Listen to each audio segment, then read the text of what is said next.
Lagos, the heartbeat of Nigeria, was a city where dreams were built and broken in equal measure. Its streets pulsed with ambition, the air thick with the honking of impatient drivers, the shouts of traders bargaining in busy markets, and the hurried footsteps of men and women chasing success. In this great city, where wealth and poverty coexisted in a delicate balance, lived a man named Chief Adaku. He was not just rich, he was immensely wealthy. His name was spoken with admiration and envy, for he was a man who had risen from humble beginnings to become one of the most prominent figures in Lagos. His businesses flourished, his bank accounts overflowed, and his mansion stood as a monument to his success. It was a massive estate, with towering walls that kept the common folk out. The golden gates gleamed under the bright Lagos sun, a silent declaration that only the wealthy could step inside. Inside, the floors were made of the finest imported marble, the chandeliers sparkled like diamonds, and the air was always filled with the scent of expensive perfumes.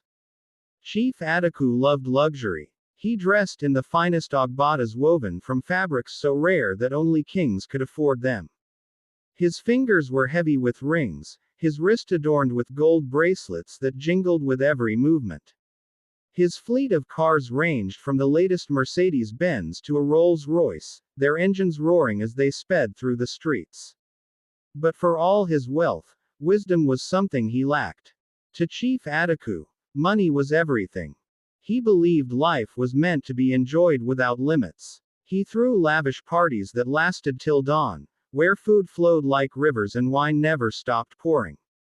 He surrounded himself with people who praised him, not out of respect, but because his money could buy their admiration. His wife, Madame Tolu, had once been the queen of his heart.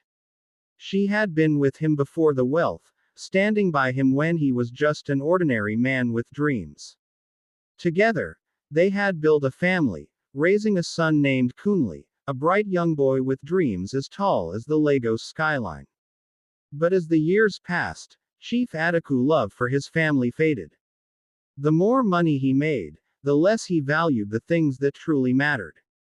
He stopped coming home early, spending his nights in bars, drinking until he could barely walk. He surrounded himself with younger women, women who laughed at his jokes not because they were funny but because his pockets were deep.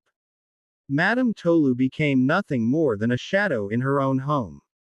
She watched helplessly as her husband drifted further away, consumed by his reckless pursuit of pleasure. Kunle suffered the most. Despite being the rightful heir to his father's wealth, Kunle was treated like an outsider in his own home.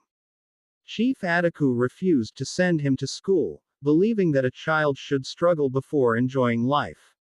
A child must know hardship before he knows luxury, Chief Adaku often said, waving away his wife's protests. Madame Tolu pleaded with him countless times. Adaku, he is your son. Your own blood. You must give him a future. She cried. But Chief Adaku ignored her. His attention was elsewhere. On another woman and another child. That woman was Funmi, a lady as cunning as she was beautiful.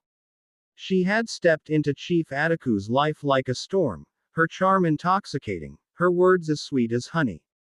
One day, she placed a baby in his arms and whispered, "This is your son." And just like that, Chief Adaku believed her. Toby, Funmi's son, became the center of his world. Everything Kunle was denied, Toby received in abundance. He was sent to the best schools, dressed in designer clothes, and promised that one day, everything Chief Adaku owned would belong to him. Kunle is nothing, Chief Adaku often told Funmi. Toby is my true heir. Madame Tolu could only watch in silence as her husband abandoned his own son to build a future for another woman's child. But Kunle, despite the unfairness of it all, refused to let life defeat him. If his father would not provide for him, he would provide for himself. He woke up before dawn to work, cleaning shops and washing cars for meager pay. He carried heavy loads for market women, his small hands hardened by labor. Every kobo he earned was saved, every night spent reading books under a dim lantern. One evening, after a long day of work, he returned home to find his mother waiting for him at the doorstep. Kunli, she said, her voice filled with quiet strength, do not lose heart. Life may be difficult now, but remember, the child who cries today will laugh tomorrow. Kunli nodded, holding on to her words as if they were the last drops of water in a desert. Years passed. Kunli grew into a hard-working young man, determined to carve a path for himself. One day, while working at a store, he met Mr. Alumide, an elderly businessman whose wealth was built on wisdom, not extravagance. Young man, he asked, why are you working so hard instead of being in school? Kunli sighed. My father refused to send me to school. I must work to survive. Mr. Alumide studied him for a moment before nodding. Then come and work for me. I will teach you business. And so, Kunli entered a new world, where hard work was rewarded, and wisdom was the greatest currency. Within a few years, Kunli started his own business, which grew beyond his wildest dreams. He became rich, not just in wealth, but in wisdom. Meanwhile, Chief Ataku was falling. His life of extravagance had caught up with him. One morning, he woke up to an empty house. Funmi was gone. She had taken Toby and disappeared, leaving nothing but a note on the dining table. The words cut through him like a knife. Toby is not your son. He never was. Chief Ataku staggered, the world spinning around him. He rushed to the bank, hoping to withdraw money, only to find his accounts empty. Funmi had taken everything. He was no longer the rich man of Lagos. His mansion was gone, sold to pay off debts. With no money, no friends, and no family willing to help, Chief Ataku became a beggar on the streets. One day, as he sat on the roadside, a black SUV pulled up beside him. The door opened, and a tall, well-dressed young man stepped out. It was Kunli. Chief Ataku looked up, his eyes filled with shame. My son, he whispered, please forgive me. Kunli looked at him for a long time before speaking. Father, I do not hate you, but I have learned from your mistakes. Life is not about money. It is about family, love, and wisdom. He reached into his pocket and handed Chief Ataku a bundle of cash. Take this and find something meaningful to do with your life. Then he turned and walked away.